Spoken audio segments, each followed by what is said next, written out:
Iran ಏನು ಒಂದು ಅಗೋಚರವಾದ ರಣತಂತ್ರವನ್ನು ರೂಪಿಸ್ಕೊಂಡಿದೆ, ಅದರ ಒಂದು ಬಲದ ಮೇಲೇ ಇವತ್ತು ಇರಾನ್ ದೈತ್ಯವಾದಂಥ ಅಮೆರಿಕದ ಜೊತೆಯಲ್ಲಿ ತನ್ನ ಸೆಣಸಾಟವನ್ನು ನಡೆಸ್ತಿರ್ತಕ್ಕಂಥದ್ದು. ಇದು ತನ್ನ ದೇಶದ ರಕ್ಷಣೆಗೆ ಮಾತ್ರ ಈ ರಣತಂತ್ರವನ್ನು ಉಪಯೋಗಿಸಿದರೆ ಇದು ಎಲ್ಲರೂ ಶ್ಲಾಘನೆ ಮಾಡಬೇಕಾಗಿರೋದು, ಎಲ್ಲರೂ ಮೆಚ್ಚುವಂಥ ವಿಚಾರ. ಆದರೆ ಈ ರಣತಂತ್ರವನ್ನು ಮತಾಂಧತೆಗೆ ಉಪಯೋಗಿಸಿದಾಗ ಜಗತ್ತು ತುಂಬ ಗಂಭೀರವಾದ ದುಷ್ಪರಿಣಾಮವನ್ನು ಎದುರಿಸಬೇಕಾಗುತ್ತಿತ್ತು. ಇಸ್ರೇಲ್ ಅನ್ನುವಂಥ ಯಹೂದಿ ರಾಷ್ಟ್ರ ಇರಬಾರದು, ತಾನು ಎಲ್ಲ ಇಸ್ಲಾಮಿಕ್ ದೇಶಗಳಿಗೆ ಮುಂದಾಳತ್ವವನ್ನು ವಹಿಸಬೇಕು. ಯಾವುದೇ ಒಂದು ದೇಶ ಇಸ್ಲಾಮಿಕ್ ದೇಶದ ಮೇಲೆ ದಾಳಿಯನ್ನು ಮಾಡಿದ್ರೆ ಆ ದೇಶವನ್ನು ನಾಮಾವಶೇಷ ಮಾಡಬೇಕು, ಅದಕ್ಕಾಗಿ ನನಗೆ ಪರಮಾಣು ಶಸ್ತ್ರ ಬೇಕು. ಇರಾನ್ ಏನು ಮಾಡ್ತು ಅಂತಂದರೆ ಈ ಮೊಸಾಯಿಕ್ ಟೈಲ್ಸು ಮತ್ತು ಈ ಮಾವೋ ಜೆಡಾಂಗ್ ಅವರು ಹೇಳ್ತಾರಲ್ಲ, ಅಂದರೆ ಒಂದು ದುರ್ಬಲ ದೇಶ ಪ್ರಬಲ ದೇಶದೊಂದಿಗೆ ಸೆಣಸುವಾಗ ಸುದೀರ್ಘವಾದ ಹೋರಾಟವನ್ನು ಮಾಡಿದ್ರೆ ಪ್ರಬಲನನ್ನು ಕೂಡ ದುರ್ಬಲನಾಗಿ ಮಾಡ್ಬೋದು ಅನ್ನುವಂತಹ ಒಂದು ಸಿದ್ಧಾಂತವನ್ನು ಇದರಲ್ಲಿ ಅಳವಡಿಸಿದ್ದಾರೆ. ಅದರ ಒಟ್ಟಿಗೆ ಏನು ಮಾಡಿದ್ದಾರೆ ಅಂದರೆ ಮತಾಂಧತೆಯನ್ನು ಅಳವಡಿಸಿದ್ದಾರೆ. ಜಗತ್ತನ್ನು ನಾವು black and white T V ಅಂತ ಬರ್ತಿತ್ತು BPL ಅಲ್ಲಿ, ಆ ರೀತಿಯಾಗಿ ನೋಡಲಿಕ್ಕೆ ಸಾಧ್ಯವಿಲ್ಲ. ಜಗತ್ತು ಯಾವಾಗಲೂ ಕಾಮನ ಬಿಲ್ಲಿನ ತರಹ ವಿಭಿನ್ನವಾದ ಬಣ್ಣಗಳಿಂದ ಕೂಡಿರಬೇಕು. ಹಾಗಾಗಿ ಯಹೂದಿಗಳಿಗೂ ಕೂಡ ಜೀವಿಸುವ ಹಕ್ಕಿದೆ. TV ವಿಕ್ರಮದ ಸಮಸ್ತ ವೀಕ್ಷಕರಿಗೆ ಆಟೋವಾಲ ಕಾರ್ಯಕ್ರಮಕ್ಕೆ ಆತ್ಮೀಯವಾದ ಸ್ವಾಗತ. ನಾನು ನಿಮ್ಮ ಜಯಂತ್ ಪಾಂಡೆ. ಸ್ನೇಹಿತರೆ, ಆಟೋವಾಲ ಕಾರ್ಯಕ್ರಮಕ್ಕೆ ನಾವಿಂದು ಆಯ್ದುಕೊಂಡಂತಹ ವಿಷಯ ಈ ಅಗೋಚರ ರಣತಂತ್ರವೇ ಇರಾನ್ನ ಶಕ್ತಿ. ಹೌದು ಸ್ನೇಹಿತರೆ, ಇವತ್ತು ಯಾವುದೇ ಒಂದು ದೇಶ ತನ್ನನ್ನು ತಾನು ರಕ್ಷಣೆ ಮಾಡ್ಕೊಬೇಕಾಗಿರೋದು ಅದರ ಮೊದಲ ಆದ್ಯತೆ, ಅದರಲ್ಲಿ ಭೇದವಿಲ್ಲ. ಆದರೆ ಆ ಒಂದು ವಿಚಾರದಲ್ಲಿ ಮತಾಂಧತೆ ಬೆರಿಬಾರದು ಅಂತ ಹೇಳ್ತಕ್ಕಂಥದ್ದಷ್ಟೇ ನನ್ನ ಇಂದಿನ ವಿಚಾರ. ಇವತ್ತು ದೈತ್ಯ ರಾಷ್ಟ್ರವಾದಂತಹ ಅಮೇರಿಕ ಮತ್ತು ತನ್ನ ಅಳಿವು ಉಳಿವಿನ ಪ್ರಶ್ನೆ ಎದುರಾಗಿರುವಂಥ ಪುಟ್ಟ ದೇಶ ಇಸ್ರೇಲು ಎರಡೂ ಇರಾನ್ನ ಮೇಲೆ ಮುಗಿಬಿದ್ದರೂ ಕೂಡ ಅಮೇರಿಕ ಯಾವ ಭ್ರಮೆಯಲ್ಲಿತ್ತು ಅಂತ ಹೇಳಿದ್ರೆ, 1-2 ದಿನಗಳಲ್ಲಿ ಈ ಯುದ್ಧವನ್ನು ಮುಗಿಸ್ಬಿಡ್ತೀವಿ ನಾವು, ನಾನು ಯಾವ ರೀತಿ ಇಚ್ಛೆಯನ್ನು ಇಟ್ಕೊಂಡಿದ್ದೀನೋ ಅದೇ ರೀತಿಯಾಗಿ ಇರಾನ್ನ ಮೇಲೆ ಆಕ್ರಮಣವನ್ನು ನಡೆಸಿ ಅಲ್ಲಿರುವ ಕಚ್ಚಾ ತೈಲದ ಸಂಪತ್ತನ್ನು ಅಮೇರಿಕದ ಉನ್ನತಿಗೋಸ್ಕರ ನಾನು ಉಪಯೋಗ ಮಾಡ್ಬೋದು ಮನಸೋ ಇಚ್ಛೆ ಅನ್ನುವಂತಹ ಭ್ರಮೆಯಲ್ಲಿದ್ದಂಥ ಟ್ರಂಪ್ಗೆ ಇವತ್ತು ಇರಾನ್ ತಣ್ಣೀರನ್ನು ಎರಚಿದೆ.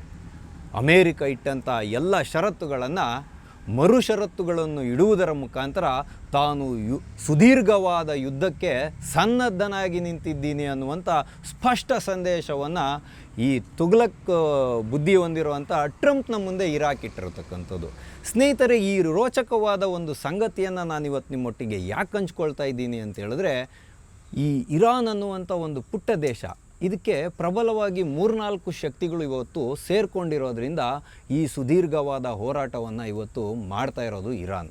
ಮೊಟ್ಟ ಮೊದಲನೆಯದಾಗಿ ಅದರ ಬಳಿ ಇರುವಂಥ ಅಪಾರವಾದ ಕಚ್ಚಾ ತೈಲ, ಅದನ್ನು ಮಾರಿ ಗಳಿಸಿರುವಂಥ ಒಂದು ಬೃಹತ್ತಾದ ಧನರಾಶಿ, ಅದನ್ನು ಇರಾನ್ ಏನು ಮಾಡ್ತು ಅಂತ ಹೇಳಿದ್ರೆ, ಮುಂದೊಂದು ದಿನ ನಾನು ಎಲ್ಲ ಇಸ್ಲಾಮಿಕ್ ದೇಶಗಳ ಒಂದು ಮುಂದಾಳತ್ವವನ್ನು ವಹಿಸಬೇಕು, ನಾಯಕತ್ವವನ್ನು ವಹಿಸಬೇಕು ಅನ್ನುವಂಥ ಒಂದು ಮಹತ್ವಾಕಾಂಕ್ಷೆಯನ್ನು ಹೊಂದಿರುವಂಥ ದೇಶದ ಥರ ಕಾಣ್ತಾ ಇದೆ. ಹಾಗಾಗಿ ಇರಾನ್ ಏನು ಒಂದು ಅಗೋಚರವಾದ ರಣತಂತ್ರವನ್ನು ರೂಪಿಸ್ಕೊಂಡಿದೆ, ಅದರ ಒಂದು ಬಲದ ಮೇಲೇ ಇವತ್ತು ಇರಾನ್ ದೈತ್ಯವಾದಂಥ ಅಮೇರಿಕದ ಜೊತೆಯಲ್ಲಿ ತನ್ನ ಸೆಣಸಾಟವನ್ನು ನಡೆಸ್ತಿರ್ತಕ್ಕಂಥದ್ದು.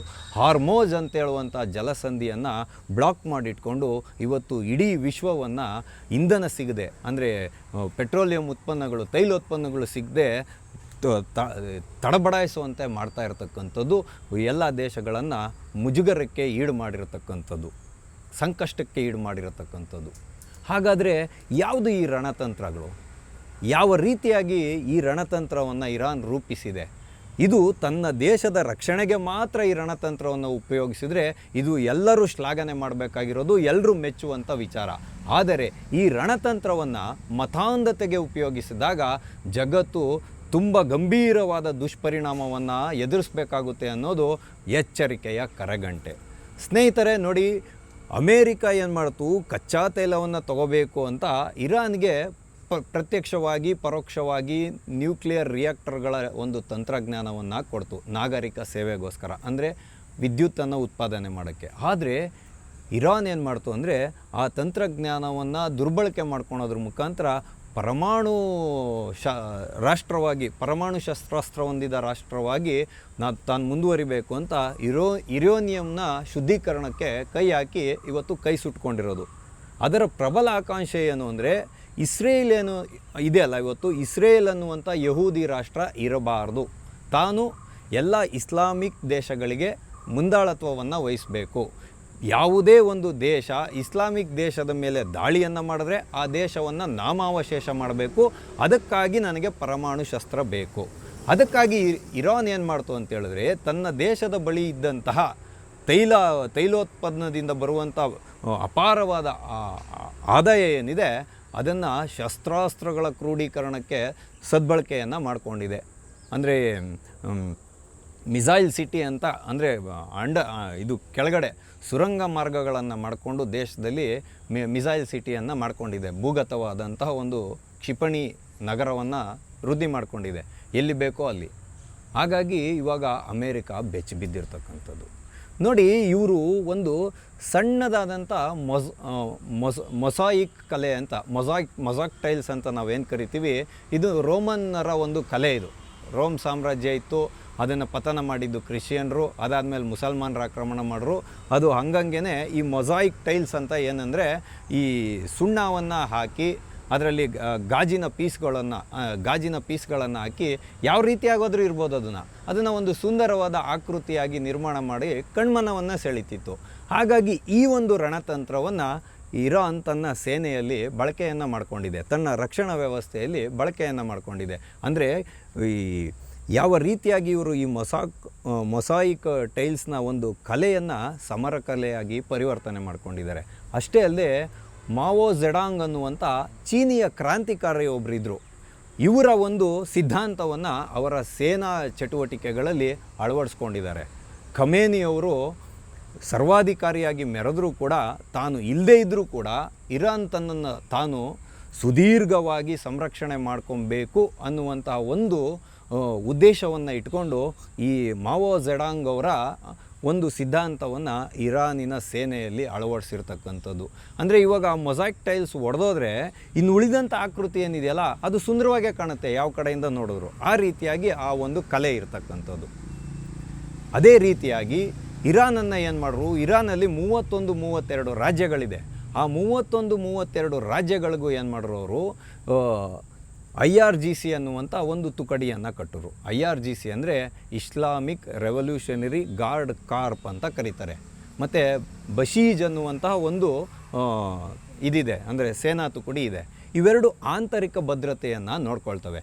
ಮತ್ತು ಪದಾತಿ ದಳ ಇರ್ಬೋದು, ನೌಕಾದಳ ಇರ್ಬೋದು, ಕ್ಷಿಪಣಿ ಪಡೆ ಇರ್ಬೋದು, ಮತ್ತು ವಾಯುಪಡೆ ಇರ್ಬೋದು, ಇದು ಬಾಹ್ಯವಾಗಿ ಅಂದರೆ ದೇಶದ ಗಡಿಗಳನ್ನು ಸಂರಕ್ಷಣೆ ಮಾಡುತ್ತೆ.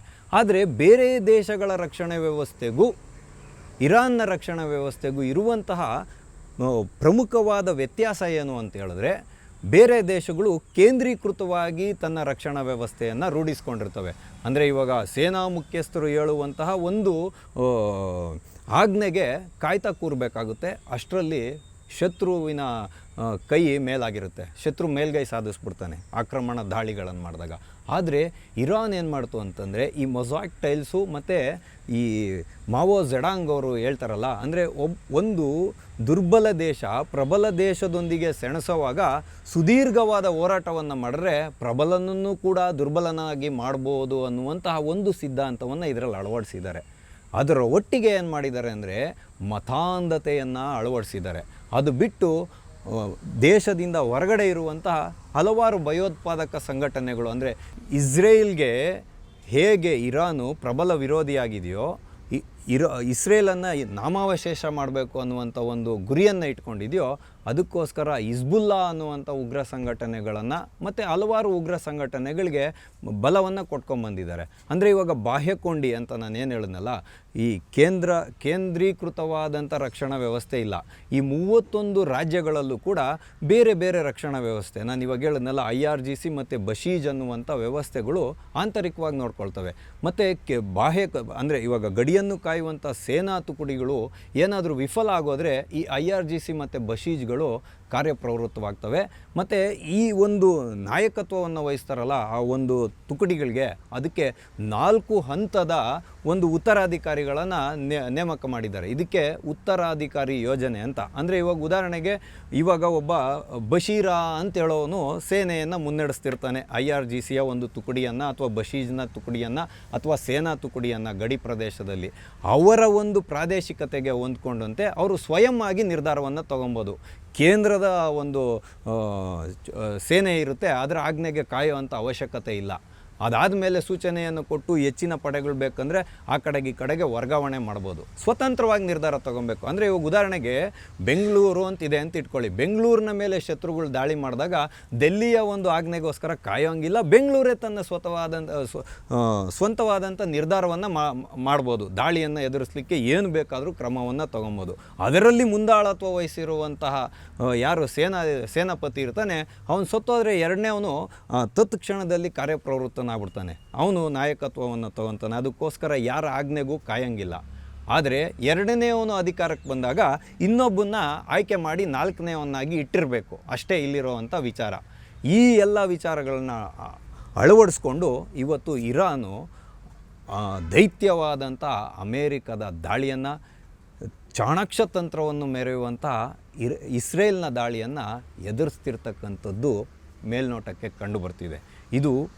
ಇದೇ ಇರಾನಿನ ಅಗೋಚರವಾದ ರಣತಂತ್ರ. ಈ ರಣತಂತ್ರವನ್ನು ಇರಾನು ತನ್ನ ದೇಶದ ರಕ್ಷಣೆಗೆ ಬಳಸ್ಕೊಂಡ್ರೆ ಇದರಲ್ಲಿ ಯಾರೂ ಕೂಡ ಅನುಮಾನ ವ್ಯಕ್ತಪಡಿಸೋದಾಗಲಿ ಅದನ್ನು ಕಡೆಗಣಿಸೋದಾಗಲಿ ಮಾಡುವಂಥ ವಿಚಾರನೇ ಅಲ್ಲ, ಮೆಚ್ಚತಕ್ಕಂಥ ವಿಚಾರ. ಆದರೆ ಈ ಒಂದು ರಣತಂತ್ರವನ್ನು ಇಸ್ಲಾಂನ ರಕ್ಷಣೆಗೋಸ್ಕರ ಮತಾಂಧತೆಗೋಸ್ಕರ ಉಪಯೋಗ ಮಾಡಿದಾಗ ಏನಾಗುತ್ತೆ ಅಂದರೆ IRGC ಮಾಡಿದಂಥ ಹತ್ಯಾಕಾಂಡಗಳು ಬೆಳಕಿಗೆ ಬರ್ತವೆ. ಹಾಗಾಗಿ IRGCಯಲ್ಲಿ ಇವತ್ತು ಒಂದು ಅನುಮಾನಗಳ ಪ್ರಕಾರ ಮೂಲ ಇರಾನಿಗರಲ್ಲದೆ ಭಯೋತ್ಪಾದನೆ ಸಂಘಟನೆಯ ಭಯೋತ್ಪಾದಕರು ಮತಾಂಧರು ಕೂಡ ಇದ್ದಾರೆ ಅನ್ನುವಂಥ ವಿಷಯ ಮುನ್ನೆಲೆಗೆ ಬಂದಿತ್ತು. ಯಾವಾಗ ಖಮೇನಿಯ ವಿರುದ್ಧ ಹೋರಾಟವನ್ನು ಮಾಡರಲ್ಲ, ಹಿಜಾಬ್ನ ವಿಷಯವನ್ನು ಇಟ್ಕೊಂಡು ಆತನ ಸರ್ವಾಧಿಕಾರ ಅಂತ್ಯ ಆಗಬೇಕು ಅಂದಾಗ ಆಗ ಕೆಲವೊಂದು ವರದಿಗಳು ಕೆಲವೊಂದು ಅಂಕಿಅಂಶಗಳನ್ನು ಕೊಡುತ್ತೆ. ಒಂದು ಅಂದಾಜಿನ ಪ್ರಕಾರ, ಅಧಿಕೃತ ಮಾಹಿತಿಗಳ ಪ್ರಕಾರ 30,000ಕ್ಕೂ ಹೆಚ್ಚಿನ ಜನರನ್ನು ನರಮೇಧ ಮಾಡಿದಂಥದ್ದು IRGC ತನ್ನ ದೇಶದ ರಕ್ಷಣೆ ಮಾಡಿಕೊಂಡ್ರೆ ಅದರಲ್ಲಿ 2 ಮಾತಿಲ್ಲ, ಒಪ್ತಕ್ಕಂಥ ವಿಚಾರ. ಆದರೆ ಮತಾಂಧತೆಗೆ ಇಳಿದ್ರೆ ಅದನ್ನು ಯಾರೂ ಕೂಡ ಕಡೆಗಣಿಸುವಂತಿಲ್ಲ. ಹಾಗಾಗಿ ಈ ಯುದ್ಧ ಎಷ್ಟೇ ಸುದೀರ್ಘವಾದರೂ ಕೂಡ ಸೋಲನ್ನು ಒಪ್ಪೋದು ಗೆಲುವನ್ನು ಒಪ್ಪೋದು ಒಂದು ಭಾಗವಾದರೆ, ಇರಾನ್ ಏನಾದರೂ ಪರಮಾಣು ರಾಷ್ಟ್ರವಾಗಿ ಹೊರಹೊಮ್ಮಿದರೆ ಗಲ್ಫ್ ದೇಶಗಳಲ್ಲಿರುವ ಎಲ್ಲ ಮುಸ್ಲಿಂ ದೇಶಗಳಿಗೆ ನಾಯಕತ್ವವನ್ನು ತಗೊಳುತ್ತೆ. ಇದೇ ರಣತಂತ್ರವನ್ನು ಅನುಸರಿಸಿ ಯಾರಾದರೂ ಇಸ್ಲಾಮಿಕ್ ದೇಶಗಳ ಮೇಲೆ ದಾಳಿಯನ್ನು ಮಾಡಿದ್ರೆ ಅವರ ಮೇಲೆ ಪರಮಾಣು ದಾಳಿಯನ್ನು ಮಾಡೋದ್ರ ಮುಖಾಂತರ ಸಕ್ರಿಯವಾಗುತ್ತೆ. ಇದರಿಂದ ಜಗತ್ತು ವಿನಾಶದ ಅಂಚಿಗೆ ಹೋಗುತ್ತೆ. ಮತ್ತು ಇರಾನ್ ಏನಾದರೂ ಪರಮಾಣು ಶಸ್ತ್ರವನ್ನು ಹೊಂದಿದ್ದೇ ಆದರೆ ಇಸ್ರೇಲು ನೆಮ್ಮದಿಯ ಉಸಿರನ್ನು ಬಿಡಲಿಕ್ಕೆ ಸಾಧ್ಯ ಇಲ್ಲ. ಹಾಗಾಗಿ ಇರಾನು ಪರಮಾಣು ಶಸ್ತ್ರವನ್ನು ಹೊಂದಿರುವಂಥ ರಾಷ್ಟ್ರ ಆಗಬಾರ್ದು. ಇಸ್ರೇಲು ಕೂಡ ಈ ಜಗತ್ತಿನಲ್ಲಿ ಉಳಿಯುವುದು ಅವಶ್ಯಕತೆ ಇದೆ. ಯಾಕೆ ಅಂತೇಳಿದ್ರೆ ಜಗತ್ತನ್ನು ನಾವು black and white Ajit TV ಅಂತ ಬರ್ತಿತ್ತು BPLಲ್ಲಿ, ಆ ರೀತಿಯಾಗಿ ನೋಡಲಿಕ್ಕೆ ಸಾಧ್ಯವಿಲ್ಲ. ಜಗತ್ತು ಯಾವಾಗಲೂ ಕಾಮನ ಬಿಲ್ಲಿನ ತರಹ ವಿಭಿನ್ನವಾದ ಬಣ್ಣಗಳಿಂದ ಕೂಡಿರಬೇಕು. ಹಾಗಾಗಿ ಯಹೂದಿಗಳಿಗೂ ಕೂಡ ಜೀವಿಸುವ ಹಕ್ಕಿದೆ. ಆ ದೃಷ್ಟಿಕೋನದಿಂದ ನೋಡಬೇಕು. ಇಸ್ರೇಲ್ ಏನಾದರೂ ಬೇಕಾಬಿಟ್ಟಿಯಾಗಿ ಅನವಶ್ಯಕವಾಗಿ ಇರಾನ್ನ ಮೇಲೆ ದಾಳಿ ಮಾಡಿದ್ರೆ ಆವಾಗ ಇರಾನು ಪ್ರತ್ಯುತ್ತರ ಕೊಡೋದ್ರಲ್ಲಿ ಅರ್ಥ ಇದೆ. ಆದರೆ ಒಂದು ದೇಶವನ್ನು ನಾಶ ಮಾಡಲೇಬೇಕು ಅಂತ ಪಣವನ್ನು ತೊಟ್ಟಾಗ ಅದಕ್ಕೆ ಯಾವ ವಿಚಾರಗಳು ಕೂಡ ನೆನಪಿಗೆ ಬರಲ್ಲ. ಅದು ಏನಿದ್ರೂ ವಿನಾಶದ ಹಾದಿಗೆ ಕೊಂಡೋಗುತ್ತೆ. ಆದರೆ ಇದೆಲ್ಲದರ ಮಧ್ಯದಲ್ಲಿ ಅಮೇರಿಕಾಗಿರುವಂತಹ ಭಯ ಏನು ಅಂದರೆ, ಖುರ್ರಮ್ ಶಾ ಅನ್ನುವಂಥ ಒಂದು ಕ್ಷಿಪಣಿ ಇದೆ. ಇವರು ಕ್ಷಿಪಣಿನ ಮೊಬೈಲ್ ಅಂದರೆ ಒಂದು ಟ್ರಕ್ನ ಮೇಲೆ ಯಾವುದು ಪರ್ಮನೆಂಟ್ ಲಾಂಚರ್ಸ್ ಇಲ್ಲ ಇವ್ರ ಹತ್ರ, ಕಡಿಮೆ ಇರೋವಂಥದ್ದು ಲಾರಿಗಳು ಮೊಬೈಲ್ ಅಂದರೆ ಎಲ್ಲಿ ಬೇಕೋ ಅಲ್ಲಿ ತೊಗೊಂಡೋಗಿ ಉಡಾವಣೆ ಮಾಡ್ತಾರೆ. ಮತ್ತು ಇದು ಯಾವುದು ನಿಖರವಾಗಿ ಹೋಗಿ ಗುರಿಯನ್ನು ತಲುಪಲ್ಲ. ಇಸ್ರೇಲ್ ಇರ್ಬೋದು, ಭಾರತ ಇರ್ಬೋದು, ಅಮೇರಿಕಾದ ಕ್ಷಿಪಣಿಗಳೇನಿದೆ ನಿಖರವಾಗಿ ಗುರಿಯನ್ನು ತಲುಪ್ತವೆ. ಆದರೆ ಇರಾನ್ನ ಕ್ಷಿಪಣಿಗಳು ನಿಖರವಾಗಿ ಗುರಿಯನ್ನು ತಲುಪಲ್ಲ. ಅದಕ್ಕೆ ಅವ್ರು ಏನು ರಣತಂತ್ರವನ್ನು ಉಪಯೋಗ ಮಾಡ್ತಾರೆ ಅಂದರೆ, ಇವಾಗ ಉದಾಹರಣೆಗೆ ಟೆಲ್ ಅವೀವ್ ಅನ್ನೋವಂಥ ನಗರ ಇದೆ ಇಸ್ರೇಲ್ನ ಮೇಲೆ, ಅದ್ರ ಮೇಲೆ ದಾಳಿ ಮಾಡಬೇಕು ಅಂದಾಗ ಒಂದು ಮಿಸೈಲನ್ನು ಆರಿಸಲ್ಲ ಅವರು, 4-5 ಆರಿಸ್ಬಿಡ್ತಾರೆ ಒಂದೇ ಟಾರ್ಗೆಟ್ಗೆ. ಅದರಲ್ಲಿ ಯಾವುದೋ ಒಂದು ತಗಲು ಬಿದ್ದುಬಿಡುತ್ತೆ, ಆವಾಗ ಶತ್ರು ದೇಶವನ್ನು ವಿನಾಶ ಮಾಡ್ಬೋದು ಅಂತ. ಆದರೆ ಇದ್ರದ್ದು ರೇಂಜ್ ಅಂದರೆ ವ್ಯಾಪ್ತಿ ಇದೆಯಲ್ಲ, 500 ಕಿಲೋಮೀಟ್ರು, 300 ಕಿಲೋಮೀಟ್ರು, 4000 ಕಿಲೋಮೀಟ್ರ್ವರೆಗೂ ಇವರು ವ್ಯಾಪ್ತಿಯನ್ನು ಹೊಂದಿದ್ದಾರೆ. ಈಗ ಶುದ್ಧೀಕರಣ ಮಾಡಿರುವಂಥ ಯುರೇನಿಯಂ ಏನಾದರೂ ಇನ್ನೊಂದು ಸ್ವಲ್ಪ ಶುದ್ಧೀಕರಣ ಮಾಡಿ ಇವರು 450 kg ದಾಸ್ತಾನನ್ನು ಹೊಂದಿದ್ದಾರೆ, ಅದನ್ನು ಸಂರಕ್ಷಣೆ ಮಾಡಿದ್ದಾರೆ ಅಂತ ಇವತ್ತು ಮಾಹಿತಿಗಳಿರ್ತಕ್ಕಂಥದ್ದು.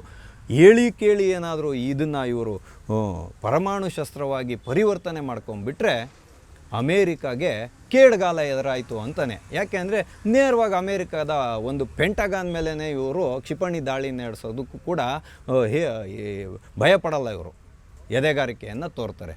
ಹಾಗಾಗಿ ತನ್ನ ದೇಶದ ರಕ್ಷಣಾ ವ್ಯವಸ್ಥೆಗೆ ಏನು ಬೇಕಾದರೂ ಮಾಡಿಕೊಳ್ಳಿ, ಆದರೆ ಜಗತ್ತಿನ ವಿನಾಶಕ್ಕೆ ನಾಂದಿ ಆಡುವಂತಹ ಮನಸ್ಥಿತಿಯನ್ನು ಇರಾನ್ ಹೊಂದಿರೋದ್ರಿಂದ ಇವತ್ತು ಇರಾನು ಪರಮಾಣು ರಾಷ್ಟ್ರವಾಗಿ ಹೊರಹೊಮ್ಮಬಾರ್ದು ಅಂತ ಹೇಳ್ತಕ್ಕಂಥದ್ದು ಜಗತ್ತಿನ ಒಕ್ಕೊರಳಿನ ಧ್ವನಿ. ಹಾಗಾಗಿ ಇವಾಗ ಟ್ರಂಪ್ನ ನಿದ್ದೆ ಕೆಟ್ಟಿರ್ತಕ್ಕಂಥದ್ದು. ಸ್ನೇಹಿತರೆ ನೋಡಿ, ಈ ಅಗೋಚರವಾದ ರಣತಂತ್ರದಿಂದ ಇವತ್ತು ಅಮೇರಿಕಾದಂತಹ ಪ್ರಬಲವಾದ ರಾಷ್ಟ್ರ ಬಿಲಿಯನ್ ಗಟ್ಟಲೆ ಹಣವನ್ನು ಸುರಿದ್ರೂ ಕೂಡ ಇರಾನ್ನ ಏನೂ ಮಾಡೋಕ್ಕಾಗ್ತಾಯಿಲ್ಲ. ಹಾಗಾಗಿನೇ ಮಾವೋ ಝೆಡಾಂಗೋ ಅಂತ ಹೇಳುವಂಥ ಕ್ರಾಂತಿಕಾರಿ ಹೇಳಿದಂಥ ಈ ಮಾತು ಇವತ್ತು ಸುದೀರ್ಘವಾದ ಹೋರಾಟ ಪ್ರಬಲವಾದ ಶತ್ರುವನ್ನು ಕೂಡ ಬಲಹೀನನನ್ನಾಗಿ ಮಾಡುತ್ತೆ ಅನ್ನುವಂಥ ಸಿದ್ಧಾಂತವನ್ನು ಇವತ್ತು ಅಳವಡಿಸ್ಕೊಂಡು ಹೋರಾಟವನ್ನು ಮಾಡ್ತಾ ಇರ್ತಕ್ಕಂಥದ್ದು. ಹಾಗಾಗಿ ಈ ಅಗೋಚರವಾದ ರಣತಂತ್ರವೇ ಇವತ್ತು ಇರಾನ್ನನ್ನು ಸುದೀರ್ಘ ಹೋರಾಟಕ್ಕೆ ಸನ್ನದ್ಧ ಮಾಡಿರುವುದು ಅಂತ ಹೇಳುವಂಥ ವಿಷಯವನ್ನು ನಿಮ್ಮೆಲ್ಲರ ಮುಂದೆ ಇಡುವುದರ ಮುಖಾಂತರ ಇಂದಿನ ಆಟೋವಾಲ ಕಾರ್ಯಕ್ರಮವನ್ನು ನಾವು ಮುಗಿಸ್ತಾ ಇದ್ದೇವೆ. ಮುಂದೆ ಇಂತಹದ್ದೇ ಒಂದು ಕುತೂಹಲಕಾರಿಯಾದ ವಿಷಯದೊಂದಿಗೆ ನಾವೆಲ್ಲರೂ ಮತ್ತೆ ಭೇಟಿಯಾಗೋಣ. ಅಲ್ಲಿವರೆಗೂ TV ವಿಕ್ರಮವನ್ನು ಸಬ್ಸ್ಕ್ರೈಬ್ ಮಾಡುವುದರ ಮುಖಾಂತರ, ನಿಮ್ಮ ಸದ್ವಿಚಾರಗಳನ್ನು ಕಾಮೆಂಟ್ ಮಾಡುವುದರ ಮುಖಾಂತರ ಹಾಗೂ ಶೇರ್ ಮಾಡುವುದರ ಮುಖಾಂತರ ನಮ್ಮನ್ನು ಪ್ರೋತ್ಸಾಹಿಸಿ. TV ವಿಕ್ರಮ, ದೇಶ ನಿಮ್ಮ ಕೈಯಲ್ಲಿ. ಈ ಕಾರ್ಯಕ್ರಮ ನಿಮಗೆ ಇಷ್ಟ ಆಗಿದ್ದಲ್ಲಿ ಲೈಕ್, ಶೇರ್ ಹಾಗೂ ಕಮೆಂಟ್ ಮಾಡಿ. TV ವಿಕ್ರಮದ ಕಾರ್ಯಕ್ರಮಗಳನ್ನು ನಿರಂತರವಾಗಿ ವೀಕ್ಷಿಸಲು ಸಬ್ಸ್ಕ್ರೈಬ್ ಮಾಡಿ, ಬೆಲ್ ಐಕನ್ ಒತ್ತಿ.